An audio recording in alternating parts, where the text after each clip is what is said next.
उत्तर प्रदेश में अमित शाह वर्सेस योगी आदित्यनाथ। उत्तर प्रदेश में योगी आदित्यनाथ वर्सेस केशव प्रसाद मौर्य की लड़ाई अब दिल्ली दरबार के हाथों से निकल चुकी है। अब ना नरेंद्र मोदी कुछ कर सकते हैं, ना अमित शाह कुछ कर सकते हैं और ना ही जेपी नड्डा कुछ कर सकते हैं। लेकिन ऐसा क्यों?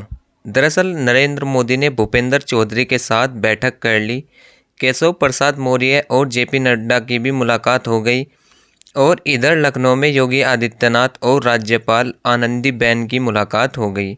इन तमाम मुलाकातों के बाद निकला क्या? कुछ नहीं। नतीजा वही जो कल था वह आज है। स्थिति वही, झगड़ा वैसा ही। तो फिर यह झगड़ा थमेगा कैसे? यह तकरार ख़त्म कैसे होगा?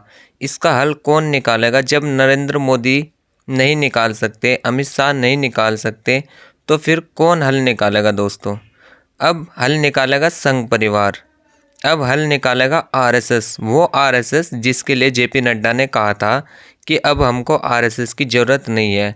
जब भारतीय जनता पार्टी पर संकट आया, जब उत्तर प्रदेश को वो राज्य जो देश की राजनीति को तय करता है, वो राज्य जहाँ से नरेंद्र मोदी खुद सांसद है, उस राज्य में मची सियासी उठापटक को थामने का काम अब आरएसएस करेगा।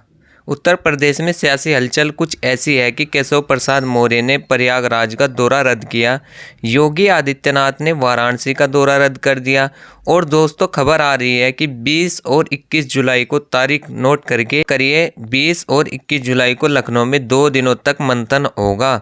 इस मंथन में कौन होगा? इस मंथन में होंगे योगी आदित्यनाथ, ब्रजेश पाठक, केशव प्रसाद मौर्य, भूपेंद्र चौधरी और धर्मपाल सिंह, यानी सरकार और संगठन के सारे बड़े चेहरे इस मीटिंग में होंगे और इस मीटिंग को लेंगे आरएसएस के सर कार्यवाहक अरुण कुमार को मोहन भागवत ने लखनऊ भेजा है। लखनऊ में 2 दिनों तक वह मंथन करेंगे और यह समझने की कोशिश करेंगे कि आखिर सरकार और संगठन की लड़ाई है क्या। उत्तर प्रदेश में जनता पार्टी हारी कैसे? कार्यकर्ता क्यों नाराज हैं?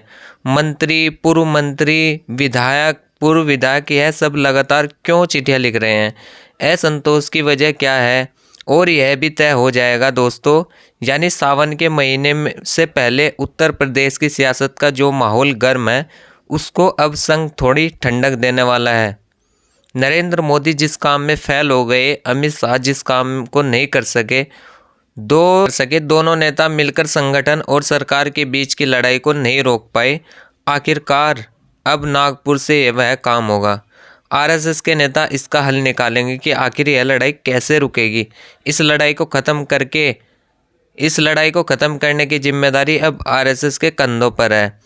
और दोस्तों यह भी साफ हो जाएगा कि आरएसएस उत्तर प्रदेश में चाहता क्या है। आरएसएस तमाम रिपोर्ट्स को अपने सामने रखेगा, अरुण के सामने सारी रिपोर्ट्स होगी, वह सबसे बात करेंगे, सबसे मुलाकात करेंगे और किन से मुलाकात करेंगे वह नाम मैंने आपको पहले ही बताए। योगी आदित्यनाथ, केशव प्रसाद मौर्य, ब्रजेश पाठक, भूपेंद्र चौधरी और धर्मपाल सिंह, इन सब से अकेले भी मुलाकात करेंगे और सबको साथ बिठाकर भी बातचीत होगी और यह समझने की कोशिश की जाएगी कि आखिर लड़ाई क्यों है, आखिर यह हंगामा क्यों हो रहा है, जिसकी वजह से पूरे देश में भारतीय जनता पार्टी की किरकिरी हो रही है।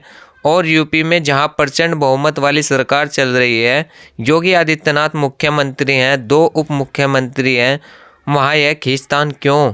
और तमाम खबरें दोस्तों, चाहे वो पीडब्ल्यूडी की हो, गृह विभाग की हो खबर, और तमाम खबरें दोस्तों, चाहे वो पीडब्ल्यूडी विभाग की हो, गृह विभाग की खबर हो, भाजपा के नए प्रदेश अध्यक्ष को लेकर के हो रही हो चर्चा, यानी तमाम अटकलों पर विराम लगाने का अंतिम दौर आरएसएस की ये बैठक है। जिस काम को भाजपा के दिग्गज नेता नहीं कर सके, आखिरकार उसके लिए आरएसएस की शरण में जाना ही पड़ गया। और अब संघ यह तय करेगा कि उत्तर प्रदेश में क्या होगा, उत्तर प्रदेश में अगली सियासी तस्वीर कितनी बड़ी होगी, कितनी मजबूत होगी, कौन मजबूत होगा, कौन कमज़ोर होगा, किसको जिम्मेदारी मिलेगी, कौन सरकार में रहेगा, कौन संगठन में रहेगा, यह सब कुछ अगले 2 से 3 दिनों में दोस्तों पूरी तरह से साफ हो जाएगा। तो दोस्तों यह खबर आप मेरे साथ देख रहे थे, मेरे चैनल को लाइक करें, सब्सक्राइब करें। धन्यवाद।